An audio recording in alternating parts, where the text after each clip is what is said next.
बड़ी खबर आ रही है, उसका रुख कर रहे हैं। पुतिन को बड़ा झटका देने की तैयारी में है अमेरिका। रूस से आयात ऑयल पर मूल्य सीमा तय करने का अमेरिका ने फैसला लिया है।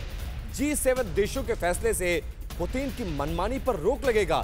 G7 देशों ने रूसी तेल पर मूल्य कैप लगाने पर फिलहाल सहमति बन गई है। G7 देशों के वित्त मंत्रियों ने रूसी तेल की कीमतों पर सीलिंग लगाने पर सहमति जता दी है और पुतिन को इसके द्वारा रोकने की कोशिश और कहीं ना कहीं डाउन करने की कोशिश के तौर पर भी इसको देखा जा रहा है।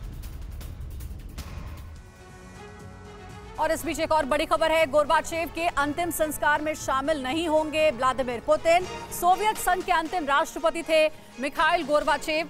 पुतिन के पूर्व में तय कार्यक्रम को वजह बताया गया है। पुतिन का अंतिम संस्कार में शामिल नहीं होना चर्चा का विषय बन गया है। गोर्बाचेव पर नाटो के विस्तार को रोकने में नाकामी का आरोप लगता रहा है और गोर्बाचेव के करीबियों से जब ये पूछा गया कि आखिर उनकी मौत की क्या वजह रही, तो यहां तक कहा गया कि दरअसल रूस और यूक्रेन के बीच चल रही जंग को लेकर के गोर्बाचेव बिल्कुल भी खुश नहीं थे। वो कई बार पुतिन से इस बारे में बात कर चुके थे और कह चुके थे कि ये युद्ध रुकनी चाहिए, इसका अंत होना चाहिए, लेकिन पुतिन ने उनकी बात नहीं मानी। अब जब गोर्बाचेव का अंतिम संस्कार हो रहा है, जिसमें पुतिन को न्योता दिया गया आने के लिए, लेकिन व्लादिमीर पुतिन के जो असिस्टेंट्स हैं, जो उनके ऑफिसर्स हैं, वो ये कहते हैं कि दरअसल वो बहुत ज्यादा व्यस्त हैं, उनका शेड्यूल बहुत बिजी चल रहा है, उनके पास टाइम नहीं है, इसलिए वो अंतिम संस्कार में शामिल नहीं होंगे। लेकिन ये जानना भी जरूरी है कि आखिर गोर्बाचेव के अंतिम संस्कार में शामिल ना होना पुतिन का ये क्यों बता रहा है कि सब कुछ ठीक नहीं है और पुतिन के मन में क्या चल रहा है, क्या इसकी वजह है, इसको आप समझिए। देखिए, बिग बॉल पर सारी जानकारी आपके सामने रखेंगे। क्लियर ये है कि गोर्बाचेव के अंतिम संस्कार में व्लादिमीर पुतिन, जो कि रूस के राष्ट्रपति हैं, वो शामिल नहीं होने वाले हैं। सोवियत संघ के पूर्व राष्ट्रपति मिखाइल गोर्बाचेव के अंतिम संस्कार में पुतिन शामिल नहीं होंगे। वजह बताया गया है कि बहुत बिजी चल रहे हैं वो।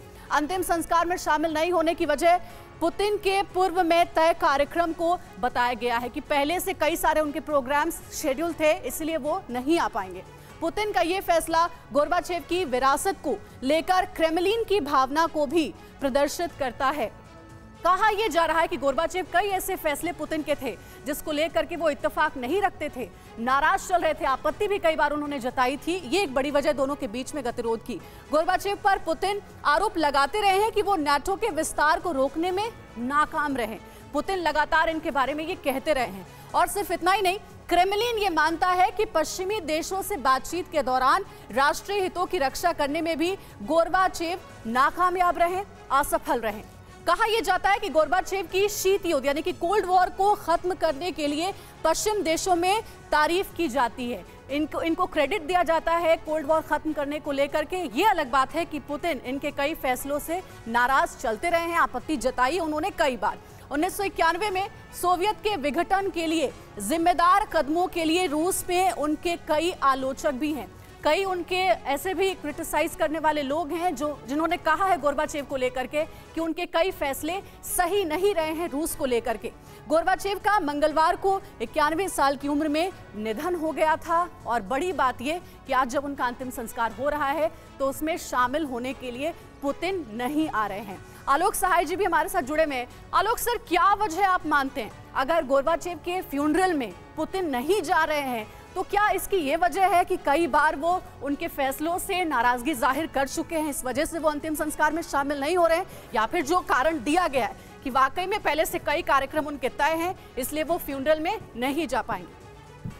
नहीं, मुझे तो अंजलि साफ लग रहा है कि रूस में दो खेमे बनते जा रहे हैं अंदर अंदर। भले हमें सारी सूचनाएं नहीं आ रही है, छन छन के थोड़ी थोड़ी सूचनाएं आ रही हैं।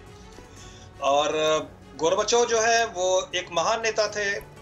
पेरेस्ट्रोइका और जो ओपन नीति उन्होंने अपनाई वो काफ़ी कंट्रोवर्शियल था, लेकिन उसके कारण रूस का विघटन भी हुआ। तो कुछ लोग रूस में इसकी आलोचना करते हैं और पुतिन उस धड़े में खड़े हैं जहां पर वो विघटन जो हुआ उसके विरोध में है, क्योंकि पुतिन कई बार खुल के कह चुके हैं कि यूक्रेन और ये जो देश उनसे टूट के अलग हुए हैं वो सब हमारे ही हिस्से थे। उनको इस बात का दुख है कि वो रूस उनसे टूटकर वो क्यों अलग हो गए। बिल्कुल। तो दो धड़े हैं, इसमें कोई शक नहीं है। और लेकिन दुख की बात यह है कि ये जो कम्युनिस्ट कंट्री होती है ना, यहाँ पे कोई ऐसा सिस्टम नहीं होता है कि अगर आपका विरोध ज्यादा बढ़ बिल्कुल। जाए। देखिए, गौरवाचेव का जिक्र हो रहा है तो दर्शकों को यह भी बता दें कि गौरवाचेव के कार्यकाल में ही पहली बार रशियन जो नेशनल आर्काइव था वहां से स्टालिन से जुड़े सारे डॉक्यूमेंट्स दुनिया को दिखाए गए थे और दुनिया को पता चला था कि स्टालिन के रेजिम में जो यूएसएसआर बना था, स्टालिन का काम करने का तरीका क्या था। चौंकाने वाले राज भी खुले थे। बहुत बहुत शुक्रिया आप सभी का हमसे जुड़ने के लिए, हमसे बातचीत करने के लिए।